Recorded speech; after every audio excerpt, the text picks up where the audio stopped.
विलाश्याश्रम की जय। श्री कृपा विलाश्याश्रम की जय। सभी संत भगवंतु की जय। सभी संत भगवंतु की जय। श्रीमद्भागवत महापुराण की जय। श्रीमद्भागवत महापुराण की जय। श्री व्यास नारायण भगवान की जय। श्री व्यास नारायण भगवान की जय। जय जय श्री राधे। अहर्निशवंदनी नित्य प्रति प्रातः स्मरणीय परम पूज्य श्री सद्गुरुदेव भगवान के युगल पाद पद्मों में साष्टांग प्रणाम। प्रातः स्मरणीय परम पूज्य महाराज श्री के युगल पाद पद्मों में साष्टांग प्रणाम। समुपस्थित विराजमान व्यक्त अव्यक्त रूप से सभी संत एवं भगवत भक्तों के युगल पाद पद्मों में साष्टांग प्रणाम। भगवत कथानुरागी सज्जनों एवं वात्सल्य रस की प्रतिमूर्ति भगवती मातृ शक्ति अकारण करुणा वरुणालय परात्पर पर ब्रह्म परमेश्वर जगद नियंता जगदाधार जगदीश्वर भगवान की अहेतु की कृपा का फल है कि हम सब लोग दिव्याति दिव्य मधुराति मधुर परम रसमय दिव्य तेजोमय चिन्मय धाम श्री वृंदावन में प्रातः स्मरणीय परम पूज्य महाराज श्री की छो छां से भरा हुआ यह कृपा विलास प्रांगण, इसमें प्रवेश कर उनके ही बाके आराध्य गोपाल कृष्ण भगवान की वांगमयी प्रतिमूर्ति श्रीमद्भागवत महापुराण का नित्य स्वाध्याय के माध्यम से सत्संग लाभ प्राप्त कर रहे हैं। नारायण, आइए हम सब लोग महाराज अपने कथा के प्रसंग पर प्रवेश करते हैं और मन को लेके चलते हैं भगवान की भगवती भागीरथी गंगा उत्तर वाहिनी, जहां पर राजा परीक्षित और अन्यान्य दिव्य महापुरुष किनारे में गंगा के बैठे हुए उच्च आसन पर अवधूत परमहंस शिरोमणि श्री सुखदेव भगवान विराजमान हैं। साथ ही साथ उनके सन्मुख बड़े बड़े ऋषि और महर्षि देवता और अनेक अनेक नदियां अपना स्वरूप धारण करके मूर्तिमान होके वहां पर सब बैठी हुई हैं भगवान की कथा सुनने के लिए। देवता भी ऐसा वर्णन भी मिलता है नारायण कि वहां तो छुपकर देवता भी आकर भगवान की कथा सुन रहे थे, क्योंकि उनको सुखदेव जी महाराज का सत्संग बड़ा दुर्लभ था। देखो, भगवान की कथा में इतना रस है। आपको बताएं, भगवान की ये जो दिव्य कथा है ना, हाँ महाराज, यही कथा जो है वो व्यथा को दूर करने वाली है। भगवान का जो चिंतन है वह चिंता को दूर करने वाला है। भगवान के प्रति किया गया जो नमस्कार है, नमन है नारायण, वह अहंकार को दूर करने वाला है। आप भगवत धाम भगवान के इसी विग्रह पर सदगुरु को नमस्कार करें। आप नारायण अपने से बड़े बुजुर्गों का सम्मान करें। आपको कभी अपनी विद्या का, रूप का, बल का, यौवन का, जाति का, वर्ग का अभिमान नहीं होगा। हम अकड़े तो तब रहते हैं ना जब हमें अभिमान रहता है कि हम कुछ हैं। हाँ महाराज, आप बहुत सुंदर हैं तो उसको सुंदरता का अभिमान है। किसी किसी को निराभिमानता का भी अभिमान हो जाता है कि हम में कोई अभिमान नहीं है, यही अभिमान है हमारा। बड़ा खतरनाक खेल है वो। हाँ, ऐसा नहीं है, ये बहुत दूर तक पीछा करता है। और इन सब दुर्गुणों से, ये सब दुर्गुण है, ये सब दुर्गुणों से बचाने वाला अगर कोई एक साधन है तो वो है भगवान की कथा, भगवान का सत्संग। नारायण, वहां आपको सब कुछ मिल जाएगा। आइए हम लोग अपने कथा के प्रसंग पर पहुंचते हैं। आप देखें, महाराज प्रथु को जब बंदी जनों ने वंदना की तो महाराज प्रथु ने लौटा दिया। क्यों लौटाया? कहा अभी मेरे में कोई दिव्य गुण प्रकट नहीं हुए और तुम लोग पहले से बड़ाई करने लगे।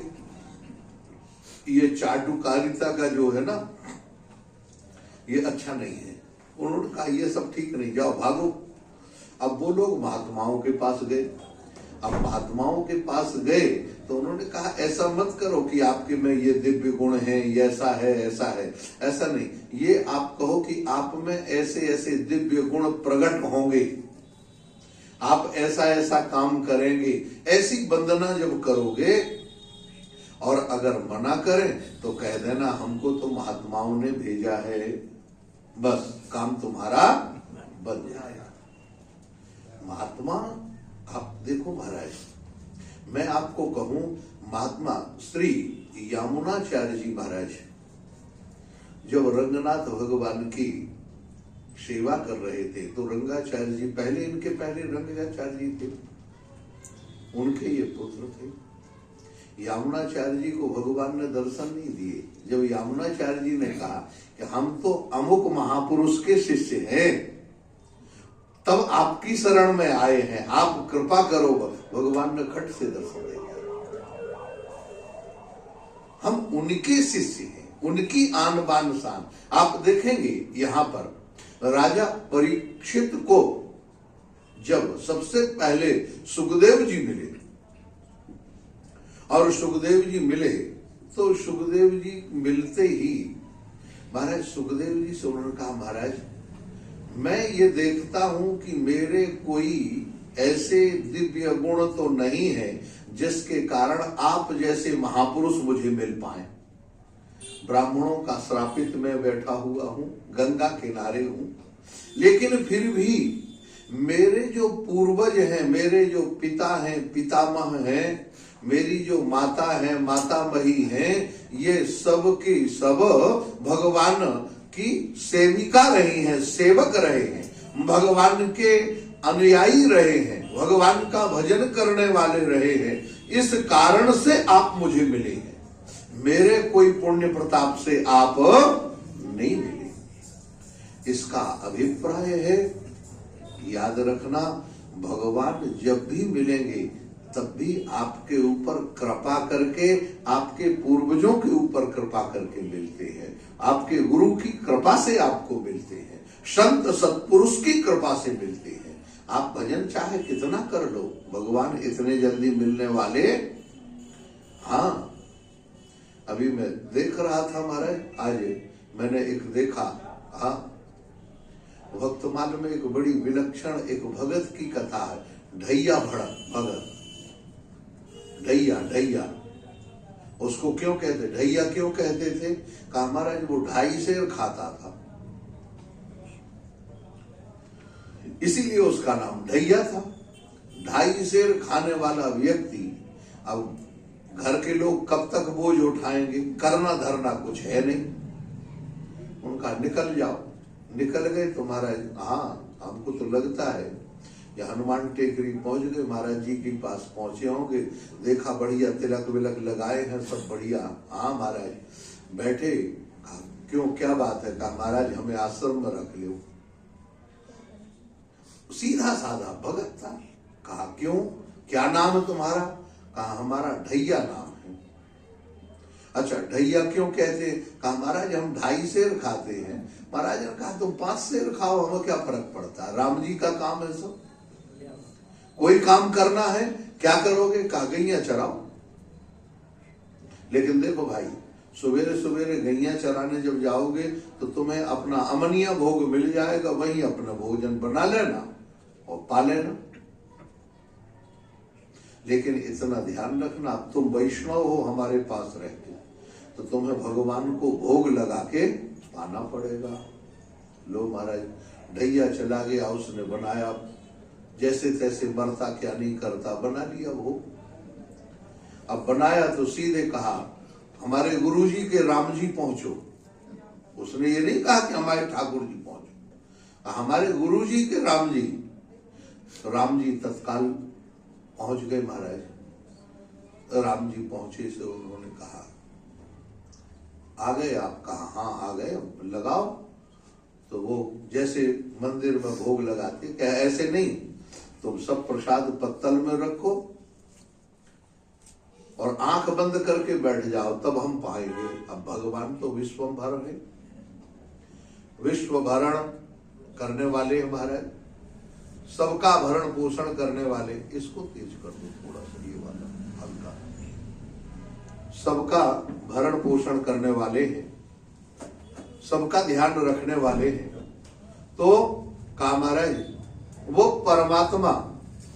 अब देखा तो ढैया भगत महाराज धीरे धीरे, भगवान तो सब पा गए 2.5 सेर, थोड़ा सा किनका छोड़ा। लेकिन उसने देखा महाराज, कहे हे प्रभु ये क्या किया, मंदिर से तो थाली लौट आती थी, लेकिन यहाँ तो सब पूरा ही मामला साफ हो गया। उसने उठाया किनका महाराज। अब आज वो भगवान का प्रसाद किनका, अमृतवत व्यवहारती लिखा हुआ है, अमृत के समान महाराज जैसे मिला। अरे भगवान साग के पत्ते से पूरे विश्व का पेट भर सकते हैं, तो क्या उस अमृत कण से उस ढैया का पेट नहीं भरेगा।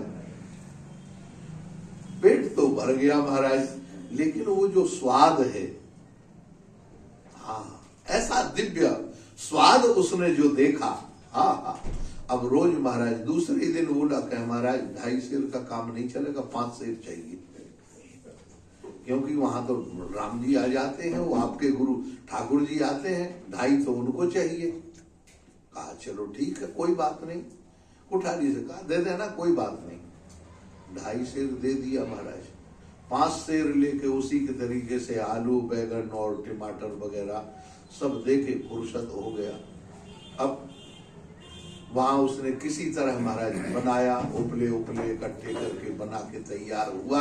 और जैसे ही कहा हमारे गुरु जी के ठाकुर जी पहुंचो, कृपा करो भोग लगाओ, तो राम बाम दिस जानकी। अब वो एक तरफ राम जी को देखे, एक तरफ जानकी जी को देखा है, ये कौन। महाराज ढैया भगत तो तुरंत बोला, कह नहीं ये हमारी अर्धांगिनी है, पत्नी है हमारी। अच्छा। अब महाराज दोनों ने अब फिर बैठ गए, आंख मूंद के फिर वही किनका उसको मिला। भगवान फिर सब पा गए महाराज। थोड़ा सा किनका पाके वो रखा। उसने कहा क्या बताएं, लेकिन आप लगते बहुत सुंदर हो, कल कितने लोग आएंगे ये बता दो। भगवान ने कहा नहीं हम आ जाएंगे, तुम बुलाना भर, चिंता मत करो। महाराज एक और देखा तत्काल, हाँ महाराज तीसरे दिन हुआ, 7.5 सेर लेके पहुंचा। अब वो 7.5 सेर लेके पहुंचा, तब तक साथ में लखनलाल जी पहुंच गए, गोरे गोरे सांवरे जैसे। अब ढैया भगत सीधा साधा आदमी। महाराज उसने देखा ये कौन, क्या ये हमारे छोटे भाई हैं। महाराज हमने आपका ही भोग लगाने का ठेका लिया, पूरे कुनवा का थोड़ी। सीधा साधा भगत, वो क्या जाने कि क्या हो रहा। भगवान लखन लाल जी अब लाल पीली आंखें कहे अच्छा भगत। भगवान ने कहा चुप, बोलना नहीं, भगत थोड़ा निराला है, पहले इसकी हमारा ये तो प्रेम लपेटे अटपटे। भगवान तो प्रेम के भूखे हैं वो, ऐसे प्रेम के। महाराज सबने पाया, फिर उसको ढैया भगत को किनका प्रसाद मिला। उसने कहा हे भगवान गजब हो गया। दूसरे दिन महाराज फिर हो रहा है, महाराज काम नहीं चलेगा, 10 शेर चाहिए कम से कम। 10 शेर लेके जब वो पहुंचा, देखा महाराज बना बनू के किसी तरह तैयार रखा। तब तक साथ में हनुमान जी, हाँ ओ हो ऐसा महाराज हनुमान जी अतुलित बलधामम हेम शैलावदे, हम बड़ी भारी गदा लेके। देख के कहा भैया ये कौन, कहीं हमारे सेवक। हे भगवान किसी तरह बनाया रखा, भोग लगाया, किनका उसको फिर मिला। पूरा परिवार महाराज दूसरे दिन 12 शेर 12.5 शेर लेके पहुंचा, पेड़ के नीचे बैठ गया और कहा प्रभु आओ। कुछ नहीं बनाया अनाया, बोरी में आटा रखा हुआ, उसी तरह से घी बूरा चावल, महाराज सब्जी रखी हुई। भगवान पहुंचे, क्यों भाई आज कोई सुगंधी नहीं आ रही उपले। कहा प्रभु अब हम क्या बताएं, पहले देखते लो कितने लोग हैं। देखे महाराज बहुत।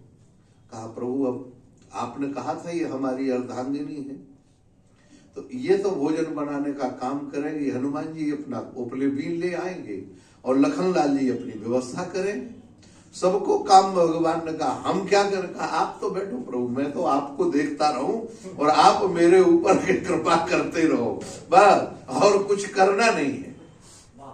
दौड़ा दौड़ा गया, गुरु जी को लेके आया। महाराज गुरु जी से कहा गुरु जी देखो आज पूरा कुनवा इकट्ठा हुआ है। गुरु जी ने आके देखा, महाराज कहे देखो मेरे को कभी भगवान ने दर्शन नहीं दिया और तेरे को गाय चराने वाले को क्यों। कहा इसके जीवन में किसी तरह का कोई अभिमान नहीं है, ये वही समझता है जैसे हम समझते हैं। हम बुद्धि से काम लेते हैं और जब बुद्धि से काम लेते हैं तो बुद्धि में तर्क वितर्क होता है। अगर मन से काम लेते हैं तो उसमें संकल्प विकल्प जागृत होता है। लेकिन जो दिल से काम लेता है उसमें ना तर्क वितर्क होता है और ना बुद्धि लगाई जाती है। हमारा वो तो भगवान सीधे, इसलिए भगवान कहते निर्मल जन मन सो मोहि पावा, मोहि कपट छल छिद्र न भावा। इसी तरह से नारायण ये महात्माओं का जो जीवन है, महात्मा की दिनचर्या जो है, महात्मा नारायण अपने आचरण से समाज का कल्याण करते हैं। इसीलिए संत की कथा बड़ी विलक्षण होती है। संत को ढूंढ पाना बड़ा मुश्किल होता है। महाराज प्रथु जानते थे कि संत की क्या महिमा है। महाराज बंदी जनों ने जब प्रथु से कहा हमें तो महात्माओं ने भेजा है, तो प्रथु मौन हो गए और कहा महाराज क्या कहा महात्माओं ने। समः तितिक्षत्य क्रमम वैन्यः उपरियर्याक्रमतामपि भूतानां करुणः सस्वद आर्तानां क्षिति वृत्तिमान। महाराज आप जो हैं वह आप कैसे रहेंगे। भूतानां करुणः, आप समस्त भूत प्राणियों में करुणा करेंगे, उनके ऊपर कृपा करने वाले हैं।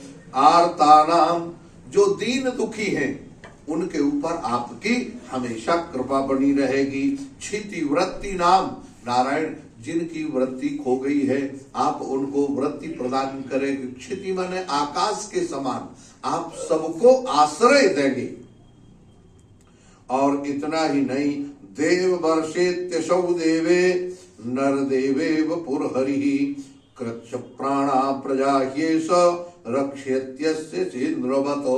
नारायण, जैसे इंद्र वर्षा जब करता है तो जल की बूंदें सबके ऊपर गिरती हैं, इसी तरह से आपकी छत्र छाया में सब लोग बराबर एक साथ रहेंगे।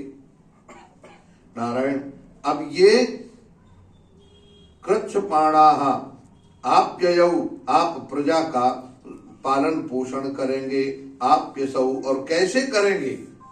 यहां पर एक बड़ी विलक्षण बात कह दी हो। यहां ये लोग जो विलक्षण बात कहते हैं वो ध्यान देने वाली बात है। वो कहते हैं, देखो जैसे सूर्य नारायण 8 महीने तपते हैं और फिर पानी का शोषण करते हैं, लेकिन वो पानी अपने पास ही नहीं रखते, फिर बरसाते भी है कि नहीं, समय पर बरसाते हैं। इसी तरह से आप प्रजा से टैक्स तो लेंगे, कर लिया जाएगा, लेकिन वो प्रजा के लिए जब कोई आपदा आएगी तो उस समय आपकी प्रजा भूखी नहीं मरेगी। अगर इंद्र ने वर्षा करना बंद कर दी तो आप अपने तपोबल से वर्षा करा देंगे। अव्यक्त वर्तमसई निगूढ़ कार्यो गंभीर वेधा उपगुप्त वित्त अनंत महात्म गुणैक धामा प्रथु प्रचेता इव समृतात्मा।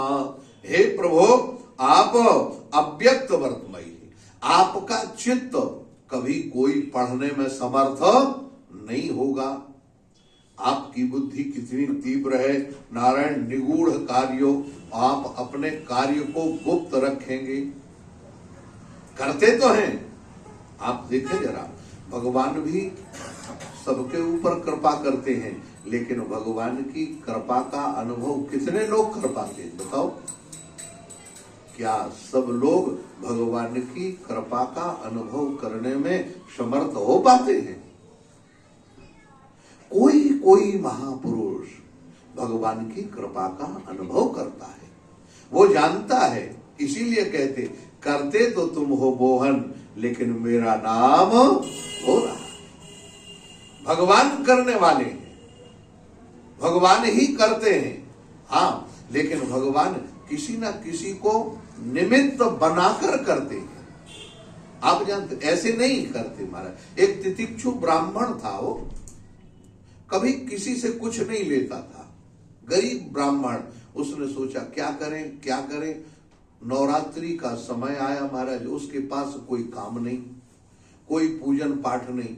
एक निर्जन वन में अचानक रास्ते में हनुमान जी का मंदिर था। उसने कहा चलो कोई बात नहीं, यहीं भगवान जी को रामायण सुनाएंगे 9 दिन की। हनुमान जी को रामायण सुनाएंगे, जो कुछ होगा। संकल्प कर लिया महाराज, हनुमान जी को रामायण सुनाने लगा। जैसे रामायण सुनाने लगा महाराज, 8वें दिन, हाँ 9वां दिन पूरा होने वाला था, 8वें दिन राम जी ने हनुमान जी से कहा। अब वो तो रामायण पाठ करने में लगा, उसको तो पता नहीं महाराज क्या हुआ। राम जी ने कहा, हनुमान जी इसको दक्षिणा देनी है कल। कहा हाँ प्रभु देंगे दक्षिणा, 1100 रुपए देंगे। उसी समय एक सेठ आया हुआ था प्रणाम करने। महाराज पंडित ने तो सुना नहीं, वो सेठ जी ने सुन लिया कि कल यहां 1100 रुपए का चढ़ावा चढ़ेगा। भगवान ने बोला, सेठ ने सुन लिया, उनने भी सुन लिया। हनुमान जी ने कहा ठीक है महाराज, कल इसको 1100 रुपए की दक्षिणा।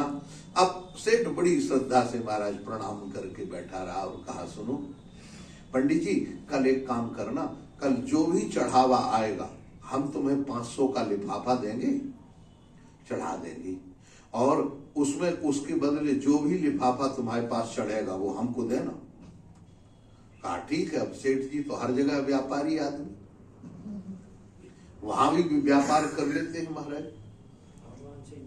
हाँ, ये जो हर जगह व्यापारिक बुद्धि है, हर जगह की जो सोच है, ये अलग अच्छी नहीं है नारायण। पंडित जी ने सोचा जंगल में आज तक कोई पैसा देने वाला तो आया नहीं, यहां कौन आएगा, जो मिल रहा है उतना ही। अब महाराज सेठ जी आए, रामायण पूरी होने से पहले उन्होंने कहा महाराज जी, महाराज 500 रुपए का लिफाफा, प्रणाम किया, कहा जय हो सेठ जी, तुम्हारा कल्याण हो, भगवान तुम्हारे ऊपर कृपा करें। अब सेठ जी देखते रहे, कोई चढ़ाए। पंडित जी ने अपने पोथी पत्रा बांधा, प्रणाम किया, भगवान को कहा प्रभु इस जंगल में भी आपने व्यवस्था कर दी, कितनी बढ़िया। सेठ जी ने सोचा देखो भगवान भी झूठ बोलते हैं, यहां तो कोई आया नहीं लिफाफा देने, गांठ के 500 और गए। उसको इतना गुस्सा आया महाराज हनुमान जी की तरफ, एक ऐसे जैसे हाथ बढ़ाया सो हाथ पैर में चिपक गया हनुमान जी की। अब चिपक गया, अब हाथ ही न छूटे महाराज। अब वो बड़ा ही कोशिश करे, अब हनुमान जी हाथ पकड़ ले फिर छूटेगा है? तो उसके मुंह से निकल गया, गांठ के 500 रुपए तो गए, अब हाथ तो छोड़ दो। कहा सेठ जी 600 रुपए और कौन देगा, 1100 रुपए की बात।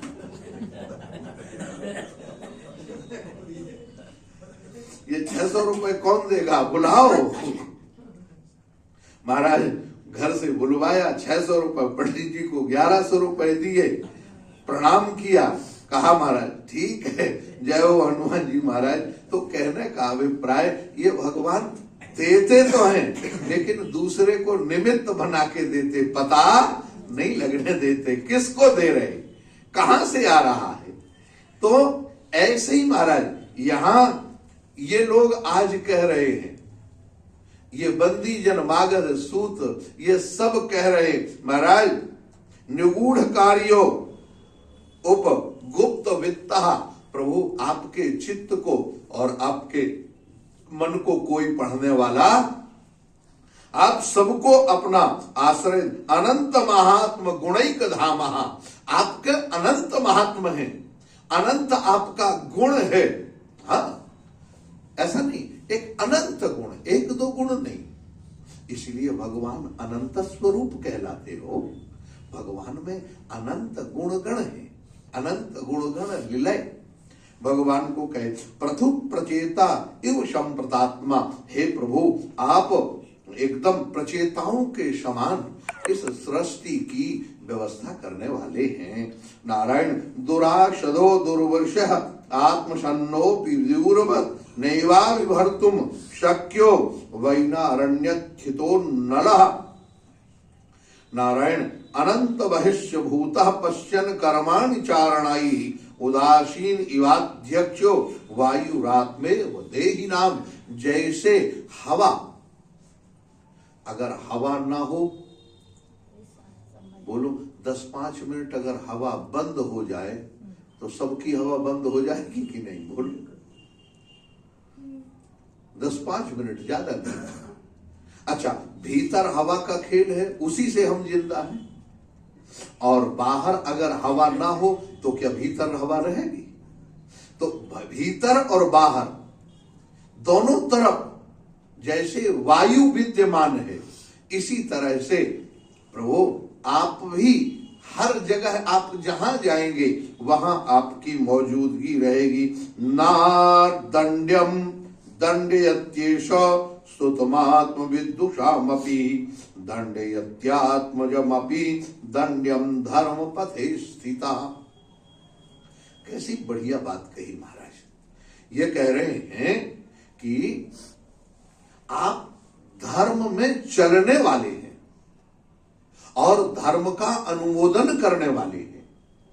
धर्म में चलने वाला आपका अगर कोई शत्रु है, आपसे शत्रुता मानता है, और उस शत्रु को भी आप कभी दंड नहीं देंगे, लेकिन अगर अधर्म का अनुयायी आपका पुत्र हो जाए, वह अधर्म के मार्ग में चलने लगे, तो भले वह आपका पुत्र है, आप उसको दंड देने से रोकने वाले नहीं।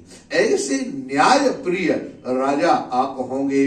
अप्रतिहतम चक्रम प्रथ्यो रामान जालशात वर्तते भगवान नरको यावत पत्तिर्गो गणई। जैसे सूर्य भगवान हाँ महाराज, सबके ऊपर उनका प्रकाश पहुंचता है।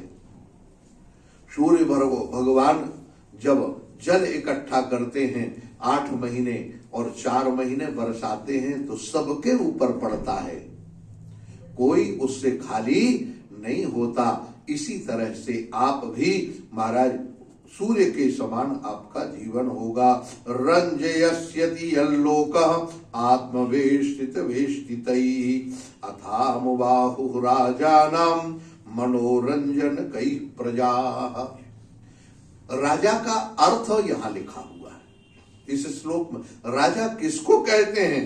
कहा रंजयस्यति यल्लोकः, जो अपने लोक को रंजन करे, सुंदर बना के रखे, दृढ़ता से, जिसके लोक में, जिसके शासन काल में प्रजा प्रसन्न रहती है, आनंदित रहती है और महाराज खुशहाल रहती है, जो अपनी प्रजा को पुत्रवत लाड़ दुलार करे। रंजनम, हाँ रंजनम आनंदनम, महाराज जो आनंदित करे, ऐसी वह जो प्रजा को रहता उसका मनोरंजन करने वाला जो राजा है। दृढ़ व्रत सत्य संधो, ये महाराज पृथु के गुणों का वर्णन है। हो दृढ़ व्रत माने आप अपने नियम के पक्के होंगे, नियम टूटना नहीं चाहिए। नारायण दृढ़ व्रत सत्य संधो ब्रह्मण्यो वृद्ध सेवका, वृद्धों की सेवा करने वाले।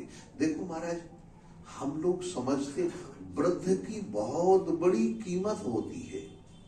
आज वृद्धों को नहीं माना जाता हो, हाँ वृद्धों को ना ना ना ना, वृद्ध क्या, अरे महाराज ये तो बूढ़े बड़े हैं, इनको क्या जरूरत।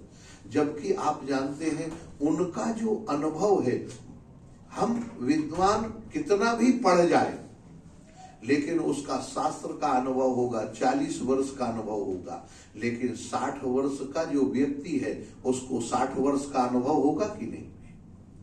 तो अनुभव में वह 20 वर्ष कम होगा कि नहीं होगा, बताओ। उसके लिए है वृद्ध का इतना बड़ा सम्मान होता है। एक जगह हमारा एक व्यक्ति विवाह के लिए तैयार हुए, लड़के लोग गए, लड़की देखाए, दूल्हा को पसंद हो गया, आपस में बातचीत हो गई। लड़की वाले ने कहा देखो भाई हम विवाह करने के लिए तो तैयार है लेकिन एक शर्त है। कहा क्या? कहा विवाह में कोई भी वृद्ध व्यक्ति नहीं आएगा। कोई बूढ़ों का क्या काम, सब नए नए लड़के थे महाराज, उन्होंने कहा बिल्कुल ठीक, बूढ़ों का क्या काम, बूढ़े क्या करेंगे वहां जाके, हाँ बिना मतलब के छींकने खांसने वाले व्यक्ति ठीक नहीं है। सब नए नए रंगरूट पहुंचे। लड़की के नाना ने कहा चाहे कुछ भी हो जाए हम तो चलेंगी। नाना जो है, हाँ महाराज, अब उसकी बात क्या भैया कैसे, देखो बारात वापिस आए, कहा ऐसे नहीं, जरूर कुछ, हम तो चलेंगे। महाराज उसको एक टोकनी में, बांस की टोकनी में बंद करके लेके गए। का बिल्कुल पता नहीं लगेगा, चुपचाप उसको महाराज रख दिया, भोजन वोजन कराया, बारात आ गई, सब लोगों का स्वागत सत्कार हुआ। कहा देख आओ कोई बूढ़ा तो नहीं है? बूढ़ा? कहा नहीं कोई बूढ़ा नहीं है। अब लड़की वाले, लड़की के पिता ने एक शर्त रखी, कहा देखो भाई विवाह तो होगा लेकिन उसके पहले हमारी एक शर्त है। कहा हाँ हाँ बोलो क्या शर्त है? हमारे पास सब कुछ है, हम सब करने वाले। कहा ये हमारे गांव की जो नदी है ना, इसको दूध से भरना पड़ेगा। सारे लड़कों के माथे चकराए, इम्पॉसिबल, नथिंग, होने वाला नहीं। कहा नहीं तो फिर बारात वापिस। अब लोग महाराज कहा चलो बारात वापिस ले चलो, चलो चलो। लड़के के नाना ने कहा क्यों विवाह हो? कहा काय का विवाह, उन्होंने शर्त ही ऐसी रखी है। वो कह रहे हैं गांव की जो नदी है उसमें दूध भरो। अब इतना दूध कहां से आया, और नदी में दूध भरा जा सकता है कहीं? पॉसिबल, बेकार, विवाह नहीं होना है। नाना ने बोला पागल हो, कहीं छोटी छोटी सी बातों में बारात वापिस हो। कह लो तुम्हें छोटी बात लग रही है, नदी में दूध और इतना, कह जाओ खबर भेज दो, हमारे पास दूध का इंतजाम पर्याप्त है, पहले तुम नदी खाली कराओ फिर हम दूध भेजेंगे भरेंगे। अब महाराज खबर गई, कहा भाई पहले नदी खाली कराओ तब हम दूध भरेंगे, पानी में कैसे दूध डाल दे, पहले नदी तो खाली कराओ। लड़की का बाप समझ गया कोई बूढ़ा जरूर आया है, अनुभवी है, पता लगा महाराज। तो ये बड़े बुजुर्गों का जो अनुभव है, हाँ महाराज, बड़े बुजुर्गों का जो अनुभव है वो बड़ा विलक्षण अनुभव होता है। ये ऐसे ही नहीं होता, लेकिन आज हम बूढ़ों को दरकिनारे कर देते हैं। हो यहां यही लिखा, वृद्ध सेविका, आप वृद्धों का, बड़े बूढ़े जो ज्ञान वृद्ध हैं, वयोवृद्ध हैं, विद्या वृद्ध हैं, उन सबकी आप सेवा करें। शरण्य सर्वभूतानाम मान दो दीन वत्सलः, आपकी अपने शरणागत लोगों की आप रक्षा करेंगे, शरणागत रक्षा नाम, सबकी रक्षा करेंगे।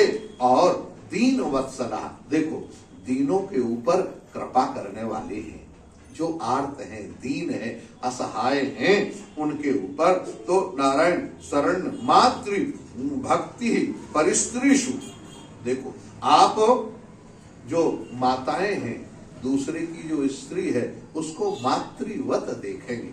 और पत्नियां इवात्मना, अपनी पत्नी को आधा अंग प्रदान करेंगे। देहि नामत्य प्रेष्ठा सुहृदाम नंदी वर्धना, सबको आनंदित प्रदान करेंगे। मुक्त संग प्रसंगोयम, आप हमेशा मुक्त संग रहेंगे। मुक्त संग माने आसक्ति रहे। देखो महाराज सबसे बढ़िया बात बताएं, नारायण आसक्ति ही हमारे जीवन का सबसे बड़ा दुर्गुण है। आसक्ति नहीं, अरे महाराज कुछ भी हो। अच्छा ये बताओ, महाभारत जो हुआ वो आसक्ति के कारण हुआ कि नहीं हुआ? धृतराष्ट्र अगर दुर्योधन के प्रति आसक्त नहीं होता, उसकी आसक्ति नहीं होती, आसक्ति जब होती है व्यक्ति तो उसके ऊपर वह पर्दा डालने लगता है। डालता है कि नहीं डालता, बोलो? तो इसीलिए उस आसक्ति पर ध्यान रखें। नारायण दंड पाणि साधुषु, आप साधुओं को कभी दंड नहीं देंगे। दीन व्यक्ति आपका कितना बड़ा भी अपराध कर दे तो आप उस अपराध पर उसके कोई नाराज नहीं होंगे। नारायण अयम तो साक्षात भगवास्त्रदीसा कूटस्थ आत्मा कलावतीर्ण, आप साक्षात भगवान हैं, कूटस्थ परमात्मा है, कलावतीर्ण, आप भगवान की कला के रूप में प्रकट हुए हैं। और नारायण यस्मिन् विद्या रचितम निरर्थकम पश्यन्ति नानात्वमपि प्रतीत्वम, नारायण यस्मिन् अविद्या रचितम, यह जो संसार अविद्याकृत है, अज्ञानकृत है, इसमें आपका जरा भी मोह पैदा होने वाला नहीं है। अज्ञानकृत पश्यन्ति नानात्व, नारायण अयम भुवो मंडल मोद याद्रे गोप्तैक वीरो नरदेव राथा। अयम भुवो, यह पूरे भुवन में नारायण मोद याद्रे गोप्तैक वीरो नरदेव, आप सबके नाथ हैं। नरदेव मतलब आप जैसे सिंह के समान आपका स्वरूप है। देवताओं में आप इंद्र के समान आस्थाए जैतम रथमात् चापै पर्यष्ठते दक्षिण तो यथार्का, नारायण जैसे सूर्य के उगने पर, सूर्य निकल आने पर अंधकार नहीं रहता, इसी तरह से आप रथ पर बैठकर इस पृथ्वी की परिक्रमा करेंगे, चक्कर लगाएंगे। और आपके चक्कर लगाते ही सारे दुष्ट, सारे के सारे असामाजिक तत्व वाले जितने भी अमानसिकता वाले व्यक्ति हैं वो सबके सब समाप्त हो जाएंगे। अस्मै नृपाला किल तत्र तत्र बलिम हरिष्यन्ति स लोकपाला। अस्मै नृपाला, जितने भी और छोटे छोटे राजा हैं वो सब आपके शरणागत होंगे। और तत्र बलिम, नारायण सब आपको भेंट प्रदान करेंगे। मंस्यन्त एषां स्त्रियरादिराजम चक्रायुधम तद्यशः उरुध्यंसो। महाराज आप आदि राजा कहलाते हैं, इस पृथ्वी के एकमात्र आप राजा हैं और आप ही अयम महीम गाम दुधो ही राजे प्रजापतिर वृत्ति कर प्रजानाम यो लीलयाद्रीन स्वसरास कोट्या भिन्यन क्षमाम गाम करोद्यथेन्द्र। नारायण आप अपने धनुष की टंकार के द्वारा उसमें बाण चढ़ाकर सबके सब नारायण इन पर्वतों को, इस पृथ्वी को जो ऊंची नीची जमीन है उसको बराबर करेंगे। और यहाँ लिखा हुआ महाराज सरास, यहाँ ग्राम करोद्यथेन्द्रा, आप छोटे छोटे गांव, बड़े बड़े कस्बे, पुर, नगर इत्यादि सब कुछ बसाएंगे। और उनको बसाने के बाद विस्फूर्य यन्नाज गवम धनु स्वयं यदाक्ष्मरक्ष्मा विस्मह्य जातौ। जब आप अपने अजगव नाम के, आजगवम नाम धनुषा, ये अजगव नाम का जो धनुष है इसको महाराज प्रत्यंचा चढ़ा के आप बड़े बड़े पर्वतों को चकनाचूर कर देंगे। आप में इतनी ताकत है। यक्ष्मात् और तदा निलिल्यो दिश संतो लांगूल मुद्यम यथा मृगेंद्रा। नारायण जैसे सिंह जब अपने शिकार के लिए निकलता है, दहाड़ता है, उसी तरह से सारे के सारे जो जानवर हैं वो सब छिप जाते हैं। इसी तरह से आप भी जब निकलेंगे तो आपके सामने कोई भी सर उठाने वाला नहीं होगा। नारायण इतना ही नहीं, एषोश्वमेधे शतमाजहारा सरस्वती प्रादुर्भावी यत्र अहिरशीत्यश्च हयं पुरंदरा सतकृतस्य वर्मे वर्तमाने। आप महाराज सरस्वती का उद्गम स्थान, उद्गम स्थान कहां सरस्वती का हो? बद्री नारायण। वहां पर आप 100 अश्वमेध यज्ञ करेंगे। अच्छा ये बताओ, ये भविष्य वक्ता है कि महात्माओं ने इनको कहा है? महाराज प्रथु हंसने लगे, कहा भाई तुम लोग तो बड़े ज्योतिषी हो। अरे महाराज ज्योतिषी हम नहीं है, हमें तो महात्माओं ने जैसा कहा हम बता रहे हैं। ये त्रिकालज्ञ कौन है? ऋषि महर्षि है, संत है। उन्होंने जैसा सिखा दिया, जैसा बता दिया, हम तो वही कह रहे हैं। महाराज उद्गम स्थान पर आप 100 यज्ञ करने का संकल्प लेंगे और सरस्वती के पास पहुंच जाएंगे। और यज्ञ करते हुए महाराज क्या होगा? शतक्रतुश्चर वर्वे वर्तमाने। 100 यज्ञ करने पर भी, हाँ महाराज वो यज्ञ 99 यज्ञ पूरे होंगे, लेकिन 100वें यज्ञ में इंद्र आपके अश्वमेध यज्ञ का घोड़ा चुरा लेगा। और जैसे घोड़ा चुराए, अब देखो महाराज यहां अभिप्राय क्या है? इंद्र जो है उसको महाराज हमेशा अपनी कुर्सी की चिंता है, कैसे भी हो कहीं ऐसा ना हो, क्योंकि जो 100 यज्ञ करेगा वो इंद्र का पद पा जाएगा। और इंद्र को लगा कि अभी 100 यज्ञ करके हमारा पद पा लेंगे तो हम कहां जाएंगे। इसलिए इंद्र को हमेशा खतरा सशंकित रहता है महाराज। और हमारे संत सत्पुरुष कहते हैं हमें स्वर्ग नहीं, हम तो भगवत धाम के अधिकारी हैं। स्वर्ग में तो तू इंद्र ही बना रहे, क्योंकि स्वर्ग में कब हमला हो जाए, कब भागना पड़े। स्वर्ग को तो छोड़कर भागना पड़ता है। नारायण यहां पर भी यही बात कही। शउद्गो और एषत् भवने शमेत्य सनत कुमारम भगवंतमेकम आराध्य भक्त्या लभतामनंतर ज्ञानम यतो ब्रह्म परम विदन्ति। नारायण उसी यज्ञ के बीच में ही आपके पास नारायण आपको महात्माओं को खोजने के लिए जाना नहीं पड़ेगा, सत्संग के लिए जाना नहीं पड़ेगा। क्यों? सत्संग कहाँ मिलेगा? कहा संतों के पास। और संत कहाँ मिलेंगे? कहा बस महाराज संत बड़ी मुश्किल से मिलते हैं। वो संत हंस गुणगण लाई पैसा पारी विकार, है ना? तो महाराज ये संत कहाँ मिलेंगे, कैसे मिलेंगे? देखो संत को पहचानना बड़ा मुश्किल है। भगवान को तो पहचाना जा सकता है, लेकिन संत को, संत की जो रहनी है, साधु की जो रहनी है, वो कोई पता नहीं लगा सकता हो। हाँ, कौन कैसा साधु है, कहाँ है उच्च कोटि के महा